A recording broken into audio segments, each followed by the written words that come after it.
दोस्तों अभी चारों तरफ म्यूचुअल फंड के बारे में बातें चल रहा है। अब सब कोई इसके बारे में बोलने लगा। टीवी, रेडियो, न्यूज़पेपर, चारों तरफ खूब ऐड आ रहे हैं म्यूचुअल फंड से ही है। तो आपने भी सोचा चलो मेरे को भी म्यूचुअल फंड में इन्वेस्ट करना है। अब यहाँ पे आके आपने देखा कि 45 म्यूचुअल फंड कंपनी, 2500 से भी ज़्यादा म्यूचुअल फंड स्कीम है। SBI fund, axis, Nippon India, HDFC, Mirae Asset, कितनी सारे mutual fund company, equity fund, flexi cap fund, mid cap fund, large cap fund, small cap fund, multi cap fund, thematic fund, sectoral fund. आप confuse कहाँ invest करें? अगर आपका situation कहीं इस तरह का है तो आप सही जगह आके पहुँचे। अगर ये वीडियो आप शुरू से एंड तक ध्यान से देखोगे, बहुत अच्छा नॉलेज हो जाएगा और आपके सारे कंफ्यूजन दूर हो जाएगा। तब आपको म्यूचुअल फंड के बारे में इस वीडियो देखने के बाद मैं आपको गारंटी देता हूँ, आप नंबर 1 म्यूचुअल फंड के बारे में आपका ओवरऑल नॉलेज हो जाएगा। नंबर 2 आपका रिक्वायरमेंट के हिसाब से कौन सा म्यूचुअल फंड आपके लिए सही है ये आप खुद डिसाइड कर पाओगे। नंबर 3 एक अच्छे म्यूचुअल फंड का क्या क्या पैरामीटर्स और कैरेक्टरिस्टिक्स होना चाहिए ये आपको पता हो जाएगा। नंबर 4 आप म्यूचुअल फंड का एडवांस लेवल के लिए रेडी हो जाओगे। तो शुरू करते हैं। म्यूचुअल फंड क्या होते हैं? म्यूचुअल फंड एक ऐसा फंड है जो आपसे पैसा कलेक्ट करते हैं। फिर वो जो पैसा उन्होंने कलेक्ट किया है वो पैसा कोई सिक्योरिटी में इन्वेस्ट करता है और उसके बाद फिर इस सिक्योरिटी से आपको रिटर्न मिलता है। मैं आपको दिखाता हूँ एक म्यूचुअल फंड में क्या क्या कंपोनेंट होता है। एक म्यूचुअल फंड का 4 कंपोनेंट होता है। पहला कंपोनेंट है इन्वेस्टर, मतलब आप म्यूचुअल फंड में इन्वेस्ट कर रहे हो। तो आप जो मनी हर महीने में SIP के थ्रू से दे रहे हो वो मनी फिर म्यूचुअल फंड कंपनी कलेक्ट करता है। फिर म्यूचुअल फंड मैनेजमेंट कंपनी में फंड मैनेजर है, वो एक्सपीरियंस पर्सन है। अब उनको पता है कि ये जो पैसा आप लोगों से उन्होंने कलेक्ट किया है उसको सही तरह से इन्वेस्ट करना है, कंपनी का इक्विटी में हो या डेट में हो, फिर उनसे आपको अच्छा रिटर्न मिलेगा। तीसरा हो गया सिक्योरिटीज़, मतलब जो पैसा उन्होंने कलेक्ट किया वो पैसा वो कहाँ रखेगा, मतलब वो पैसा से क्या करेगा। वो कुछ सिक्योरिटीज़ खरीदते हैं, हो सकता है कोई डेट सिक्योरिटीज़ हो, इक्विटी सिक्योरिटीज़ हो, तो ये सिक्योरिटीज़ खरीदेगा। फिर लास्ट में आता है, मतलब जिसके लिए आप इन्वेस्ट कर रहे हो वो होता है रिटर्न, मतलब जो इनसे आपको रिटर्न मिलेगा इन्वेस्ट करने के बाद। फिर हम देखेंगे कि म्यूचुअल फंड का कितना प्रकार का होते हैं। प्राइमरीली म्यूचुअल फंड 3 प्रकार का होते हैं। पहला डेट फंड, उसके बाद आता है इक्विटी फंड और उसके बाद आता है हाइब्रिड फंड। पहला आता है डेट फंड। डेट फंड क्या होता है? डेट फंड एक ऐसा फंड है, इसमें क्या होता है कि आप जो मनी इन्वेस्ट करते हो म्यूचुअल फंड कंपनी में वो मनी उन लोग कोई डेट इंस्ट्रूमेंट में इन्वेस्ट करते हैं, like government bond, corporate bond, commercial paper, treasury bill etcetera. तो इसमें क्या होता है, इसमें आपका जो मनी है ये सिक्योर रहता है और आपका जो रिटर्न आता है वो भी फिक्स्ड आता है। लेकिन इसमें प्रॉब्लम यही है कि इसमें रिटर्न ज़्यादा नहीं मिलते हैं, लगभग FD के आसपास ही रिटर्न मिलता है। सो अगर आपका रिस्क प्रोफाइल बहुत लो है और आप स्टेबल रिटर्न चाहते हो तो फिर आप डेट फंड के लिए सोच सकते हो। लेकिन मैं पर्सनली डेट फंड को सजेस्ट नहीं करूँगा, क्योंकि अगर आपको फिक्स रिटर्न चाहिए तो म्यूचुअल फंड के इन्वेस्ट करने के सिवा भी आपके पास दूसरा ऑप्शन रहता है। जैसे आप फिक्स डिपॉजिट में इन्वेस्ट कर सकते हो। फिक्स डिपॉजिट में भी आपको 6-7% इंटरेस्ट मिल ही जाएगा, तो फिर क्यों आपको इस झंझट में पड़ना है म्यूचुअल फंड में इन्वेस्ट करना है। उस टाइम में आप फिक्स डिपॉजिट या पोस्ट ऑफिस का कोई स्कीम में आप इन्वेस्ट कर सकते हो। फिर उसके बाद आता है equity mutual fund.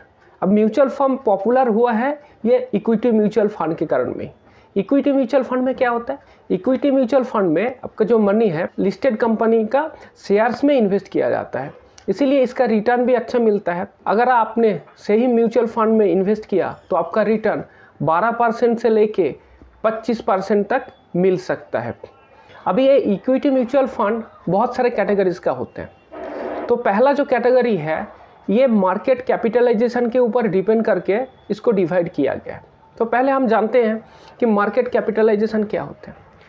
Market capitalisation होता है कि एक कंपनी का एक जो शेयर्स है वो शेयर का प्राइस और इसका जो टोटल शेयर है उसका वैल्यू, उसको अगर मल्टीप्लाई करोगे तो अब उसका मार्केट कैपिटलाइजेशन मिल जाएगा। मतलब अगर आसानी में आप समझते हैं तो एक कंपनी का मार्केट कैपिटलाइजेशन हो गया कि इसका जो टोटल शेयर्स है उसका value in terms of money. एक एग्जांपल में समझते हैं, मान के चलिए डीसीबी बैंक, इनका टोटल शेयर्स है 31 करोड़ 31 करोड़। अब इसका एक शेयर का वैल्यू है 104 रुपया, तो फिर डीसीबी बैंक का मार्केट कैपिटलाइजेशन कितना होगा? 31 इंटू 104 मतलब 3224 करोड़। तो डीसीबी बैंक का एज ऑन डेट आज का दिन में इसका टोटल मार्केट कैपिटलाइजेशन हो गया 3224 करोड़। अब मार्केट कैपिटलाइजेशन के हिसाब से कंपनी 3 तरह का होता है। पहला हो गया large cap company. Large cap company क्या होता है? जिस कंपनी का मार्केट कैपिटलाइजेशन 20,000 या उनसे ज़्यादा है तो उसको कहेंगे लार्ज कैप कंपनी। फिर आता है मिड कैप कंपनी। अगर कोई कंपनी का मार्केट कैपिटलाइजेशन 5,000 करोड़ से लेके 20,000 करोड़ के अंदर है तो उसको हम कहेंगे मिड कैप कंपनी। और कोई कंपनी का मार्केट कैपिटलाइजेशन अगर 5,000 करोड़ से नीचे है तो उसको हम कहेंगे small cap company. Security exchange board of India, in short SEBI, इन्होंने लार्ज कैप, मिड कैप और स्मॉल कैप के लिए एक सीलिंग फिक्स किया। नेशनल स्टॉक एक्सचेंज मतलब एनएसई में लगभग 1700 कंपनी लिस्टेड है। एज पर सेबी जो पहला 100 कंपनी है, अगर मार्केट कैपिटलाइजेशन के हिसाब से इनको लिस्ट किया गया है कि सबसे ज़्यादा मार्केट कैपिटलाइजेशन जिस कंपनी का है वो नंबर 1 रैंक पे रहेगा, फिर उसके बाद नंबर 2, उसके बाद नंबर 3। इस हिसाब से पहला 100 कंपनी जो आएगा उसको कहा जाएगा लार्ज कैप कंपनी।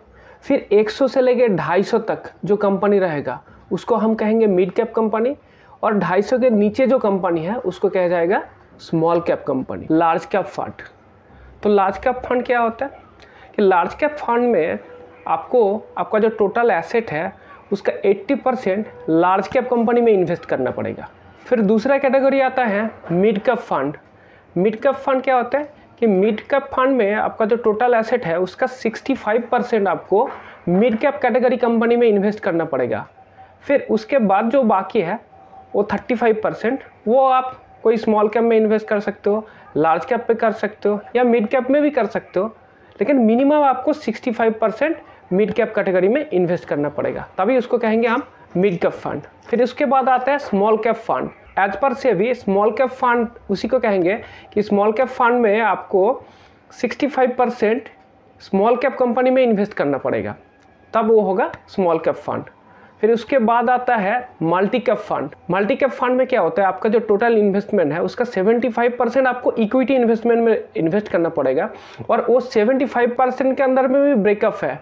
उसमें आपको 25% लार्ज कैप में इन्वेस्ट करना पड़ेगा, 25% मिड कैप में इन्वेस्ट करना पड़ेगा और 25% स्मॉल कैप में इन्वेस्ट करना पड़ेगा, तब इसको बोलेंगे कि हम मल्टी कैप फंड। फिर उसके बाद और एक कैटेगरी आता है, ये है कि flexi cap fund. Flexi cap fund में जो फंड मैनेजर है उसके पास ये बर्डन नहीं रहता है, उसके बाद कोई सीलिंग नहीं रहता है। आप टोटल 65% आपको इक्विटी में इन्वेस्ट करना है, लेकिन कितना लार्ज कैप में करेंगे, कितना मिड कैप में करेंगे, कितना स्मॉल कैप में करेंगे, उसके लिए कोई गाइडलाइन नहीं है। मतलब आप अपना हिसाब से उसको इन्वेस्टमेंट कर सकते हो, इसीलिए इसका नाम है फ्लेक्सी कैप फंड। फिर सेक्टर वाइज भी म्यूचुअल फंड को आप बहुत सारे कैटेगरी में डिवाइड कर सकते हैं। तो जिस सेक्टर में म्यूचुअल फंड इन्वेस्ट करते हैं उस हिसाब से उस म्यूचुअल फंड का नाम होता है। जैसे फॉर एग्जांपल टेक्नोलॉजी सेक्टर, तो टेक्नोलॉजी सेक्टर में क्या आता है, टेक्नोलॉजी सेक्टर में बहुत सारे आईटी कंपनीज आता है, फिर इलेक्ट्रॉनिक्स कंपनीज आते हैं। तो जो टेक्नोलॉजी फंड होगा उसका जो इन्वेस्टमेंट होगा सारे टेक्नोलॉजी कंपनी में इन्वेस्ट करेंगे। जैसे हम एक एग्जांपल में समझते हैं Tata digital fund. As the name suggest कि ये डिजिटल फंड है, तो फिर जो कंपनी डिजिटल एनवायरनमेंट में काम करते हैं, जैसे हो गया इंफोसिस हो गया, विप्रो हो गया, टीसीएस हो गया, माइंडट्री हो गया, ये सारे आईटी कंपनीज, तो इसका जो टोटल इन्वेस्टमेंट होगा वो टोटल इन्वेस्टमेंट ये आईटी कंपनीज में होगा। ये हो गया टेक्नोलॉजी फंड। तो फिर अगले कैटेगरी आता है रियल एस्टेट। तो इसमें क्या होगा, इसमें जो म्यूचुअल फंड कंपनी है ये रियल एस्टेट रिलेटेड कंपनी में इन्वेस्ट करेगा। फिर आता है फिनेंशियल रिलेटेड कंपनी, जैसे एक फंड है SBI banking and financial service fund. तो इसमें क्या होगा कि वो म्यूचुअल फंड सारे बैंकिंग्स और नॉन बैंकिंग फिनेंशियल्स जो कंपनी है उसका शेयर्स में इन्वेस्ट करेगा। हो सकता है इन्होंने HDFC bank, ICICI bank, Kotak Mahindra bank, ये सारे बैंक रहेगा उसमें। फिर नॉन बैंकिंग फिनेंशियल जैसे एचडीएफसी, फिर बजाज फाइनेंस, आवास फाइनेंस, एलएनटी फाइनेंस, तो इनका जो पोर्टफोलियो रहेगा ना वो पोर्टफोलियो में सारे बैंकिंग कंपनीज और नॉन बैंकिंग कंपनीज जो है वो रहेगा। फिर ऐसे ही एक आता है हेल्थ केयर फंड। तो हेल्थ केयर फंड में बहुत सारे फार्मा कंपनीज आएगा, फिर हॉस्पिटल्स आएगा, तो ये इसका शेयर में ये इन्वेस्ट करेगा हेल्थ केयर फंड में। फिर ऐसे ही प्रेशियस मेटल फंड है, जैसे गोल्ड फंड हो गया, तो इसमें क्या होगा, इसमें गोल्ड में इन्वेस्ट करेगा या सिल्वर में इन्वेस्ट करेगा। तो ये हो गया आपका सेक्टर वाइज। फिर अगले आता है कि थीमेटिक फंड। थीमेटिक फंड में क्या होता है, थीमेटिक फंड में एक सेक्टर नहीं, एक थीम के ऊपर बेस करके इनका इन्वेस्टमेंट होता है। For example rural India fund, उसमें क्या होगा, इसमें कि हमारा जो इन्वेस्टमेंट रहेगा उस कंपनी में, जिस कंपनी रूरल इंडिया में रिलेटेड है, मतलब उसका सप्लाई हो, उसका मैन्युफैक्चरिंग हो, उसका डिमांड हो, वो रूरल इंडिया में रिलेटेड है। जैसे एग्रीकल्चरल कंपनी जो हो गया, जो एग्रीकल्चरल सीड्स बनाता है उसमें इन्वेस्ट होगा, फिर जो पेस्टिसाइड्स बनाता है उसमें इन्वेस्ट होगा, फिर जो एग्रीकल्चर फार्म का जो इक्विपमेंट बनाता है उसमें इन्वेस्ट होगा, फिर जो माइक्रो फाइनेंस कंपनी जो किसानों का लोन देता है उसमें इन्वेस्ट होगा। तो ये टोटल थीम रहेगा रूरल इंडिया। तो रूरल इंडिया में जो कंजम्पशन होगा, जो यूज होगा, जो कंपनी उस एरिया में सप्लाई करेगा, फिर उस कंपनी का शेयर्स में इन्वेस्ट करेगा, तभी जाके उसको बोलेंगे कि हम रूरल इंडिया फंड। तो ऐसे ही एक थीम है, इंफ्रास्ट्रक्चर थीम है, कंज्यूमर थीम है। कंज्यूमर थीम में आएगा कि कंज्यूमर को जो चीज़ लगता है उस कंपनी में इन्वेस्ट करेगा। जैसे एक एग्जांपल में समझते हैं, Mirae Asset great consumer fund. तो उसमें क्या आएगा, उसमें कंज्यूमर जो चीज़ खरीदते हैं उसमें आएगा एफएमसीजी कंपनीज जो हमारा डे टू डे यूज करते हैं। फिर एफएमसीजी कंपनीज रहते हैं, जैसे टीवी हो गया, वॉशिंग मशीन, फ्रिज, ये सारे रहेगा। फिर बैंकिंग सेक्टर भी आएगा इसके अंदर में, क्योंकि उसमें माइक्रो फाइनेंस का जरूरी आएगा, वो आएगा। फिर नॉन बैंकिंग फाइनेंस आएगा। तो ये एक थीम हो गया। तो कंज्यूमर फंड ये एक थीम हो गया। तीसरा कैटेगरी आता है हाइब्रिड म्यूचुअल फंड। अब डेट फंड में हमने क्या देखा है, डेट फंड में हमने देखा है कि फिक्स रिटर्न इंस्ट्रूमेंट में इन्वेस्टमेंट होता है, जैसे बॉन्ड हो गया, ट्रेजरी बिल हो गया, कॉमर्शियल पेपर हो गया। फिर इक्विटी म्यूचुअल फंड में क्या होता है, इक्विटी म्यूचुअल फंड में कंपनी का शेयर्स में, स्टॉक्स में इन्वेस्ट होता है। अब हाइब्रिड फंड में क्या होता है, हाइब्रिड फंड इन दोनों का मिक्स है। मतलब इस म्यूचुअल फंड में कुछ पोर्शन इक्विटी में इन्वेस्ट होता है, कुछ पोर्शन डेट इंस्ट्रूमेंट में इन्वेस्टमेंट होता है। जनरली क्या होता है, जैसे 70% आपने इक्विटी में इन्वेस्ट किया, 30% डेट में इन्वेस्ट किया, या 60% आपने इक्विटी में इन्वेस्ट किया, 40% डेट में इन्वेस्ट किया। तो ये एक बैलेंस फंड हो गया, इन्होंने इक्विटी और डेट दोनों पोर्शन में इन्वेस्ट किया, तो इसीलिए इसको कहा जाता है हाइब्रिड फंड। अब बहुत सारे म्यूचुअल फंड के बारे में तो आप जान लिया, लेकिन आपको कौन सा म्यूचुअल फंड में इन्वेस्ट करना है ये डिसाइड होगा 3 पैरामीटर के ऊपर डिपेंड करके। पहला, आपका गोल क्या है, दूसरा आपका इन्वेस्टमेंट टेन्योर क्या है, तीसरा आपका रिस्क प्रोफाइल क्या है। अगर आपका गोल लॉन्ग टर्म है तो फिर आप ऐसा म्यूचुअल फंड में इन्वेस्ट करोगे जहाँ पे रिस्क थोड़ा ज़्यादा हो सकता है। लेकिन अगर आपका गोल शॉर्ट टर्म है तो फिर आपको ऐसे जगह में इन्वेस्ट करना है जहाँ पे आपका कैपिटल प्रोटेक्शन सबसे ज़्यादा इंपॉर्टेंट होगा। फिर दूसरा आता है कि आपका इन्वेस्टमेंट टेन्योर। टेन्योर मतलब आप कितने दिन के लिए इन्वेस्ट करोगे, 1 साल, 2 साल, 5 साल, 7 साल। अगर 1 से 3 साल के अंदर में आपका इन्वेस्टमेंट टेन्योर है तो इसको हम बोलेंगे कि आपका शॉर्ट टर्म इन्वेस्टमेंट। 3 से 5 इसको मीडियम टर्म कहा जाता है। एनीथिंग बियॉन्ड 5 ईयर्स, मतलब 5 साल के ज़्यादा अगर इन्वेस्ट करोगे तो उसको हम बोल सकते हैं लॉन्ग टर्म। फिर आता है आपका रिस्क प्रोफाइल। रिस्क प्रोफाइल मतलब क्या है कि आप कितना रिस्क ले सकते हो।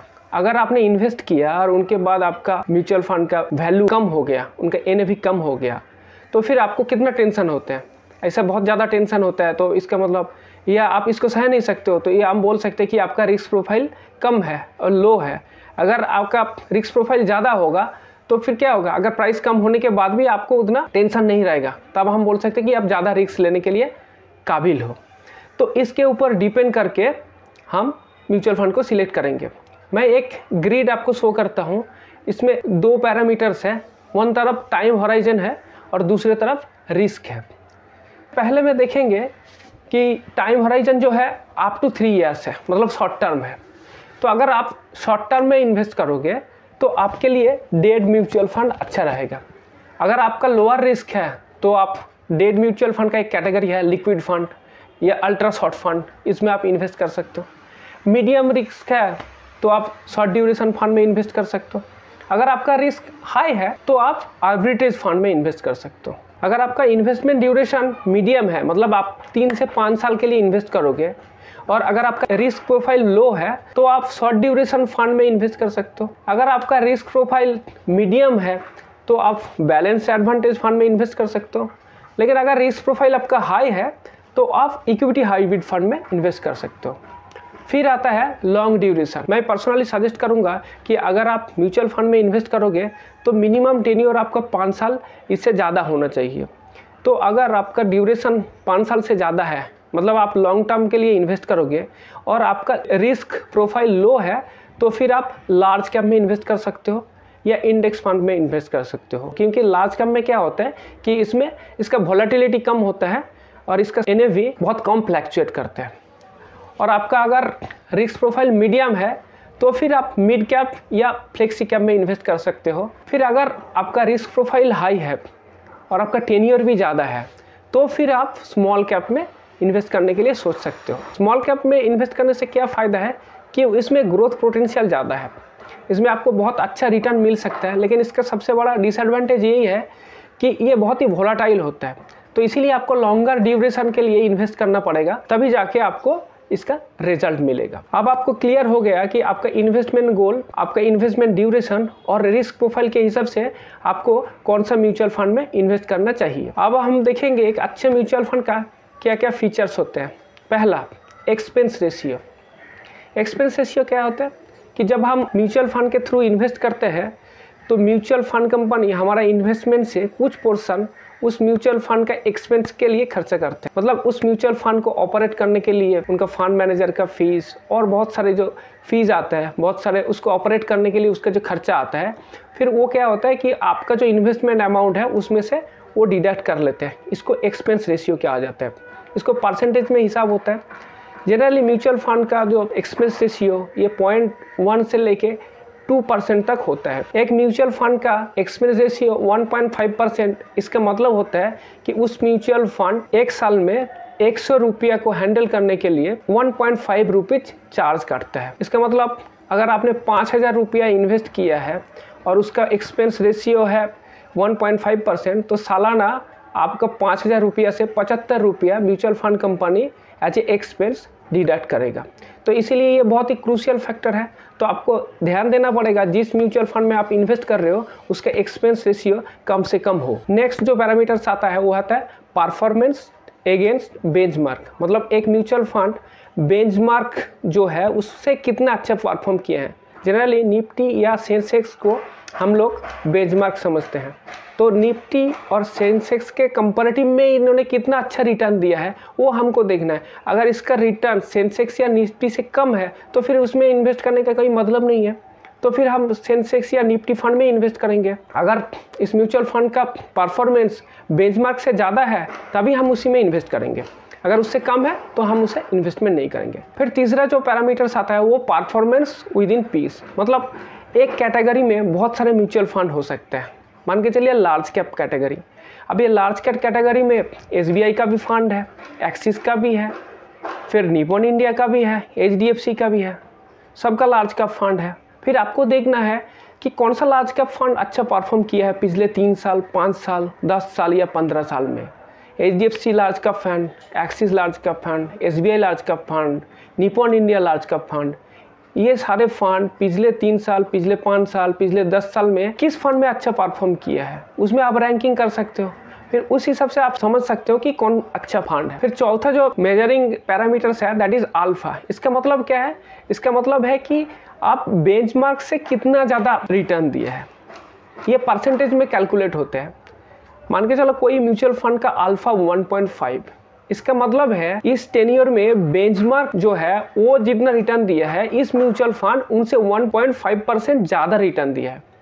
तो हमको देखना है कि जो म्यूचुअल फंड में हम इन्वेस्ट करेंगे उनका अल्फा हर वक्त पॉजिटिव होना चाहिए। मतलब जो बेंचमार्क है वो बेंचमार्क से ज़्यादा देना चाहिए। अगर वो बेंचमार्क से कम देता है तो फिर हम उस म्यूचुअल फंड में क्यों इन्वेस्ट करेंगे? फिर तो हम जो बेंचमार्क म्यूचुअल फंड मतलब सेंसेक्स फंड हो या निफ्टी फंड हो गया, फिर उसी में इन्वेस्ट करेंगे क्योंकि उसमें कॉस्ट भी कम आता है। तो ये बहुत एक इंपॉर्टेंट पैरामीटर्स है अल्फा, इसको जरूर देखना है। और एक पैरामीटर्स है that is called beta. Beta क्या है? जैसे हम अल्फा देखते हैं कि कितना ज़्यादा रिटर्न दिया है, उस साथ साथ हमको ये भी देखना है वो रिटर्न देने के लिए इन्होंने कितना रिस्क अडॉप्ट किया है, मतलब कितना रिस्क उठाया उसने, कितना जोखिम उठाया। तो बीटा में हम लोग कैलकुलेट करता है कि उस फंड का कितना वोलेटिलिटी है। कोई म्यूचुअल फंड का बीटा 1 का मतलब ये होता है कि मार्केट भी जितना गिरा है और वो म्यूचुअल फंड भी उतना ही गिर रहा है, तब उसको बोला जाएगा कि उसका बीटा 1। अगर कोई म्यूचुअल फंड का बीटा 0.5, इसका मतलब ये होता है कि अगर मार्केट 100% डाउन हो गया तो ये म्यूचुअल फंड ओनली 50% डाउन हुआ है, मतलब उसका आधा हुआ। अगर बीटा कम होगा तो हम बोलेंगे कि ये म्यूचुअल फंड उतना स्टेबल है, और बीटा जितना ज़्यादा होगा इसका मतलब वो वोलाटाइल है। तो हमको ये देखना है कि ऐसा म्यूचुअल फंड चूज करना है कि जिनका अल्फ़ा अच्छा है, मतलब अल्फ़ा ज़्यादा है, पॉजिटिव है, और बीटा कम है, 1 या 1 से कम है, तब उसको हम कहेंगे कि अच्छे म्यूचुअल फंड। अगर हम समराइज करेंगे, अब तक हम लोग क्या सीखे हैं कि म्यूचुअल फंड क्या होता है, म्यूचुअल फंड का कितना टाइप होता है, आपका गोल के अनुसार, आपका रिस्क के और टाइम होरिजन के हिसाब से किस म्यूचुअल फंड को आपको इन्वेस्ट करना चाहिए। हमने सीख लिया है कि एक अच्छे म्यूचुअल फंड का कौन सा पैरामीटर्स हम लोगों को देखना है। तो अभी ये पैरामीटर्स को काम पे लगा के हमको हर कैटेगरी का जो म्यूचुअल फंड है, उस म्यूचुअल फंड का टॉप 3 म्यूचुअल फंड को सिलेक्ट करना है। ये कैसे सिलेक्ट करेंगे ये हम सीखेंगे अगली वीडियो पे। Thank you very much. ये वीडियो अगर आपको अच्छा लगा है तो लाइक, सब्सक्राइब और शेयर ज़रूर कीजिए।